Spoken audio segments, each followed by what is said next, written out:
Hello friends, स्वागत है आज आपका क्लास पे। आज हम पढ़ेंगे घातांक और घातांक से रिलेटेड कुछ ऐसे क्वेश्चन जो कि एग्ज़ाम में आपको हमेशा पूछे जाते हैं। जैसे आपके एसआई हो गए, अभी एसआई का एग्ज़ाम आने वाला है, आपके जूनियर इंजीनियर के एग्ज़ाम आने वाले हैं, तो आप प्लीज़ इस टाइप के क्वेश्चन को छोड़िएगा नहीं। चलिए सबसे पहले एक्सपोनेंट्स की बात करते हैं, जिसे हम घातांक कहते हैं। उसके कुछ रूल्स होते हैं, मैंने यहाँ पे 6 रूल्स लिखे हैं। लगभग इन्हीं से रिलेटेड क्वेश्चन आपको फेस करने को पड़ेंगे। चलिए हम देखते हैं। सबसे पहले क्वेश्चन के ही माध्यम से हम देखेंगे। अगर इस टाइप का क्वेश्चन दिया हुआ होगा जिसमें ये पूछा जाए कि सबसे छोटी या सबसे बड़ी संख्या कौन सी है, तो देखिए इस टाइप के क्वेश्चन में सबसे पहले हम क्या करेंगे। हम यहाँ देख रहे हैं हमारा आधार अलग अलग है, 1 2 है, 3 है, 5 है, 4 है, लेकिन जो घातांक है वो आपका 250 है, 150 है, 100 है और 200 है। हम कोशिश करेंगे कि हम इन सब का घातांक को समान कर सकें, जो इनकी घात है, जो इनका पावर पे है, उसे हम समान कर सकें। चलिए हम इस क्वेश्चन को बनाने के लिए कोशिश करते हैं। मैं यहाँ एक इस टाइप का इसे लिख देता हूँ 250, ये है आपका 150, ये हो गया आपका 100 और ये हो गया आपका 200। चलिए हम कोशिश करते हैं कि हम इन सब का पावर को सेम कर सकें। तो देखिए मैं यहाँ पे, देखिए दोस्तों, अब हम क्या करेंगे। अब हम सबसे पहले एक काम करते हैं कि हम इन सब के जो ब्रैकेट के बाहर है वहाँ पावर पे 50 लिख देते हैं। ठीक है, हम एक कॉमन सा इनका पावर निकाल रहे हैं, घात निकाल रहे हैं। मैं इन सब के घात पे 50 कर देता हूँ। ठीक है, अब देखिए 50 में ऐसा क्या मल्टीप्लाई करूँगा, मैं गुणा करूँगा कि 250 आ जाए।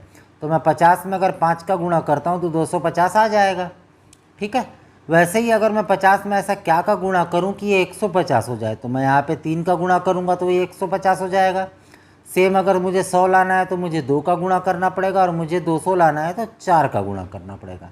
ओके, तो हम एक काम करते हैं, हम जो ब्रैकेट के अंदर जो संख्या है अब वो छोटी हो गई। ठीक है, अब हम इसे सॉल्व कर देते हैं। ये बहुत आसान है, ये आप कर सकते हैं। 2 की घात अगर मैं 5 करूँ तो क्या आएगा, 32 आएगा। ठीक है, यह आपको पता होगा। अगर मैं 3 की घात 3 करूं तो क्या आएगा, 27 आएगा। हमने क्यूब में पढ़ा था। अगर आपने क्यूब और स्क्वायर रूट अगर आपने नहीं पढ़ा है तो ऊपर आई बटन पर जाइए और एक बार इसे पढ़ लीजिए। अगर मैं 5 का स्क्वायर करूंगा तो क्या आएगा, 25 आएगा। ठीक है, और अगर मुझे 4 की पावर 4 की पावर 4 करनी है तो क्या आएगा आपका, ये हो जाएगा आपका 256 की पावर 50। अब हम यहाँ पे देख सकते हैं इन सब में एक संख्या हो गई और इनका सब का पावर हो गया 50। ओके, अब इसके बाद हम ये देख सकते हैं कि इसमें से सबसे छोटी संख्या क्या होगी। तो इसमें सबसे छोटी संख्या क्या है, 25 है। तो इसका मतलब क्या हुआ, देखिए आंसर कितना जल्दी निकल गया। सबसे छोटी संख्या क्या होगी, ये होगी आपकी 25 की घात 50। ठीक है, ये आपका सबसे छोटा संख्या होगा। चलिए इसी टाइप का हम एक और क्वेश्चन की ओर नज़र डालते हैं। मान लीजिए अगर क्वेश्चन ये है, तो देखिए इस टाइप के क्वेश्चन में क्या होगा। इस टाइप के क्वेश्चन में जो पावर लिखाया हुआ है, जो घात में दिया हुआ संख्या है, हम उसे नीचे लिख लेते हैं।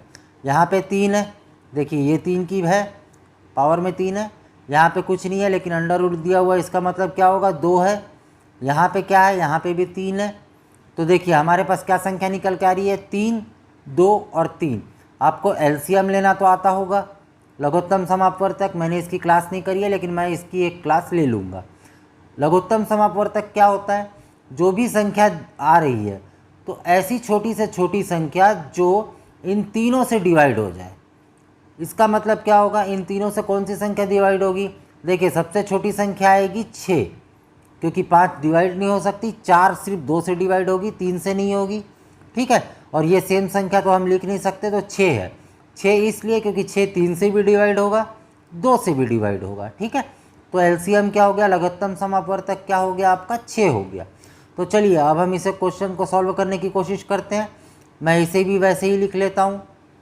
ठीक है, जैसे हमने ऊपर वाले क्वेश्चन के लिए लिखा हुआ था ये। ठीक, चलिए अब हम इसे आगे करते हैं। इन सब का लघुत्तम समापवर्तक क्या आ रहा है, 6 आ रहा है। तो मैं क्या करता हूँ, यहाँ पे 6 लिख दिया। ये आपका अंडर रूट और 2 की पावर क्या हो गया, यहाँ पे देखिए 6 है। 3 से 6 कितने बार में डिवाइड जाएगा, 2 बार में। ठीक है, मतलब अगर मैं 3 डिवाइड बाई 6 करूँगा तो 2 बार में ये 6 में चले जाएगा। ठीक है, अब मैं इसके लिए लिखता हूँ, देखिए ये 3 था, ये 6 हो गया, यहाँ 2 होता है तो 2 6 से कितने बार में डिवाइड जाएगा आपका, 3 बार में। ठीक है, वैसे ही सेम इसके लिए ये भी, सॉरी ये 6 हो गया, माफ़ कीजिएगा, ये 6 हो गया, यहाँ पे 4 है, कितने बार में डिवाइड जाएगा, 2 बार में। ठीक है, हम इसे सॉल्व कर लेते हैं। बाहर सब के अंडर रूट में 6 हो गया। ठीक है, देखिए हम इसे सॉल्व करते हैं। 2 की पावर 2 क्या होता है, 4। 3 की पावर 3 क्या होता है, 27। 4 की पावर 2 क्या होता है आपका, 16। ठीक है, अब इसमें से क्या ज्ञात करना है हमें, सबसे बड़ी संख्या कौन सी है। तो सबसे बड़ी संख्या कौन सी है, यह संख्या सबसे बड़ी है। इसका मतलब इसका आंसर क्या होगा, अंडर रूट जो 3 है वो सबसे बड़ी संख्या है। सेम इसमें क्या पूछा गया था, इसमें पूछा गया था सबसे छोटी संख्या क्या है। तो सबसे छोटी संख्या इसमें क्या है, देखिए ये है सबसे छोटी संख्या। ठीक है, इसका जो भी आंसर होगा मुझे आप कमेंट बॉक्स में कमेंट कर बताइए। अगर आपको वीडियो अच्छी लग रही होगी तो प्लीज़ लाइक और सब्सक्राइब जरूर करें। चलिए हम एक और क्वेश्चन देखते हैं। देखिए दोस्तों, आपको जो स्क्रीन पर दिखाई दे रहा है, अगर हम 4 का 77 का भाग अगर हम 4 से करेंगे तो क्या होगा, ये मैंने लिख दिया, ये आपको पता है। मैं आपको यहाँ पे ये समझाना चाह रहा हूँ कि किसे क्या कहते हैं। जिससे हम भाग करते हैं उसे हम डिवीज़र कहते हैं, मतलब भाजक कहते हैं। ठीक है, जो आपका भागफल आएगा उसे हम, जो आपका यहाँ पे आएगा उसे हम भागफल कहते हैं। जो आपका लास्ट में बचेगा उसे हम रिमाइंडर कहते हैं, शेषफल। और जिसका हमको भाग करना है उसे हम डिविडेंड कहते हैं, लाभांश। ठीक है, तो इसके ऊपर भी क्वेश्चन आता है जो कि मैं आपको अब बताने वाला हूँ। देखिए इस टाइप के जो क्वेश्चन रहते हैं, जैसे कि यहाँ पे क्या लिखा हुआ है, 125 का पावर क्या है, 120 डिवाइड बाई 124। और आपको इसमें पूछेगा कि इसका शेषफल क्या होगा या रिमाइंडर आपका क्या होगा। ठीक है, तो इस टाइप के भी क्वेश्चन को देख के आपको डरना नहीं है, इसे ज़्यादा देर तक सॉल्व करने की ज़रूरत नहीं, ये सिर्फ एक लाइन में सॉल्व हो जाएगा। ठीक है, तो देखिए यहाँ पे क्या है, 124, हमको डिवाइड क्या करना है, 125 से। हम एक काम करते हैं, 125 को तोड़ देते हैं। तो हम इसे कैसे तोड़ेंगे, 124 प्लस 1 करेंगे तो ये क्या हो जाएगा, 125। और इसके पावर में क्या है, 120। और सबको किससे भाग करना है, 124 से। ठीक है, ये वाले पोर्शन को आप भूल जाइए, छोड़ दीजिए। जो बच रहा है हम उसे करते हैं। यहाँ पे 1 बचा और ये हो गया आपका 124, ये प्लस 1 बचा। ठीक है, और इसकी पावर क्या है, 120। तो देखिए 1 की पावर जो भी होगी 1 ही होगा ये। तो इसका मतलब ये क्या हो गया, 124। तो इसका रिमाइंडर क्या बच रहा है, इसका रिमाइंडर बच रहा है 1। जब 124 था तो हमने 125 को कैसे तोड़ा था, 124 प्लस 1 किया था। अब क्या है, 126 है। तो अब हम 125 को कैसे तोड़ेंगे, 126 माइनस 1। ठीक है, कि पावर 126, सॉरी का डिविडेंड 126 और ये 0, 120। ठीक है, ये वाले पार्ट को आप छोड़ दीजिए, टोटली छोड़ दीजिए। क्या बच रहा है हमारे पास वो देखिए, यहाँ पे बच रहा है -1 की पावर 120 और नीचे 126। ठीक है, याद रखिएगा अगर माइनस है और ये आपका इवन नंबर है तो ये क्या हो जाएगा, कन्वर्ट प्लस में। इसका मतलब आपके पास लास्ट में क्या बचेगा, 1 की पावर 126। मतलब इसका भी रिमाइंडर क्या बच रहा है, सिर्फ 1 बचेगा। ठीक है, ये सब आपके रिमाइंडर बच रहे हैं। ठीक है, आपको इसमें और कुछ भी नहीं करना है। ठीक, चलिए एक और क्वेश्चन करते हैं, उससे आपको और क्लियर हो जाएगा। मैंने यहाँ पे लिखा है 125 की पावर 119 डिवाइड बाई 126 का रिमाइंडर क्या होगा, मतलब शेषफल क्या बचेगा। चलिए इसे हम कैसे तोड़ेंगे, इसे भी हम 126 माइनस 1 की पावर 119 और इसे किससे भाग करना है, इसे 126 से भाग करना है। ठीक है, ये वाले पोर्शन को आप टोटली छोड़ दीजिए। आपके पास क्या बच रहा है, -1, 119 की पावर में और नीचे क्या हो गया, 126। तो याद रखिएगा, देखिए अब क्या है, अब आपका ऑड है पावर, 119 एक ऑड नंबर है। ठीक है, ऑड इवन ये क्या होता है मैं आपको बता दूंगा। अभी जो कर रहे हैं हम ये ऑड नंबर है ऑड नंबर है, इसका मतलब क्या होगा, ये क्या होगा, क्या बचेगा यहाँ पे -1 ही बचेगा। ठीक है, अगर ये -1 बच रहा है इसका मतलब आपको आखिरी में क्या करना पड़ेगा, अगर माइनस में बच रहा है तो जो संख्या से आपको भाग करना है, मतलब 126, इसमें -1 कर दीजिएगा। तो अब आपका क्या बचा 125। ठीक है, और ये होगा आपका आंसर। अगर प्लस में आता तो सिर्फ यही शेषफल होता, अगर माइनस में आ रहा है तो 126 -1 मतलब 125 इसका आंसर होगा। ठीक है, चलिए एक और क्वेश्चन हम देखते हैं। मैं चाहता हूं कि आप ये क्वेश्चन को बनाइए और इसका जो भी आंसर आपका आएगा वो मुझे कमेंट बॉक्स में कमेंट कर दीजिए। ये जो क्वेश्चन है इसे हम सॉल्व करेंगे, ये वाले क्वेश्चन को आप खुद बनाएंगे और मुझे कमेंट बॉक्स में कमेंट करके इसका आंसर बताएंगे। देखिए क्वेश्चन कभी कभी एग्जाम में इस टाइप के भी आते हैं। ठीक है, 3 की पावर 25 प्लस 3 की पावर 26 प्लस 3 की पावर 27 और प्लस 3 की पावर 28। ठीक है, और इसके ऑप्शन में जो दिए रहेगा क्वेश्चन उसी के ऊपर बेस्ड रहेगा। ये पूछेगा ये देने के बाद कि ये किससे भाग जाता है, ये किससे डिविजिबल होगा। ठीक है, मतलब इन सभी संख्याओं में से ऐसी कौन सी संख्या है जो इन पूरे नंबर से को मतलब पूरी पूरी डिवाइड हो जाएगी। ठीक है, तो चलिए हम इसे फाइंड करते हैं कि हम इसे कैसे देखेंगे। ये भी सिर्फ 1 या 2 लाइन में बनने वाला क्वेश्चन है, इस टाइप के क्वेश्चन से बिल्कुल भी मत डरिएगा। ठीक है, तो चलिए मैं यहाँ पे इसे सॉल्व करता हूँ।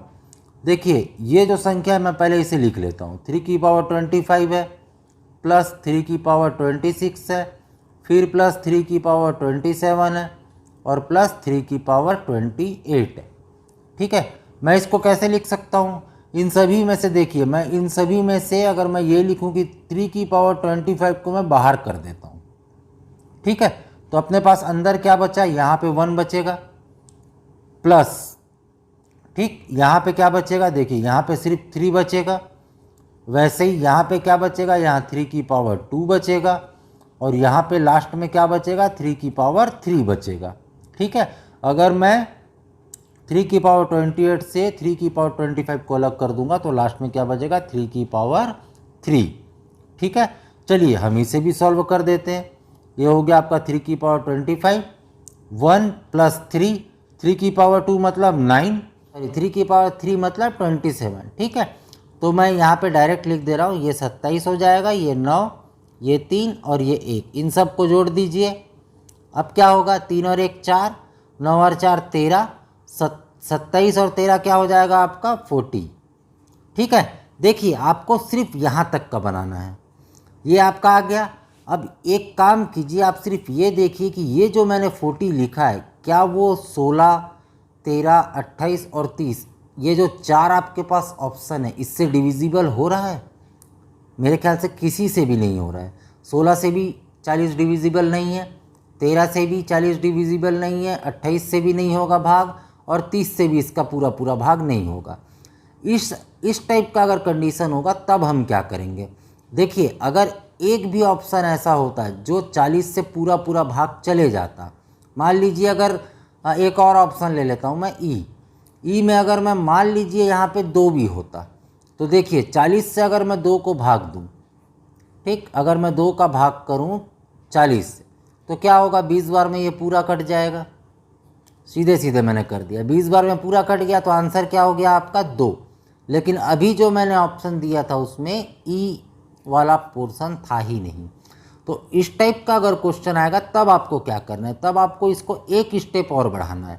देखिए 3 की पावर 25 को मैं कैसे तोड़ सकता हूँ, 3 की पावर 24 मल्टीप्लाई 3 और जो लास्ट में बचा है वो, देखिए अगर मैं अब इन दोनों की बात करूँ तो 3 की पावर 24 इंटू 3 अगर मैं इन दोनों को करूँगा तो क्या हो जाएगा, ये 3 की पावर 25। चलिए अब हम क्या करते हैं, इस वाले पोर्शन को रहने देते हैं, इन दोनों को सॉल्व कर लेते हैं।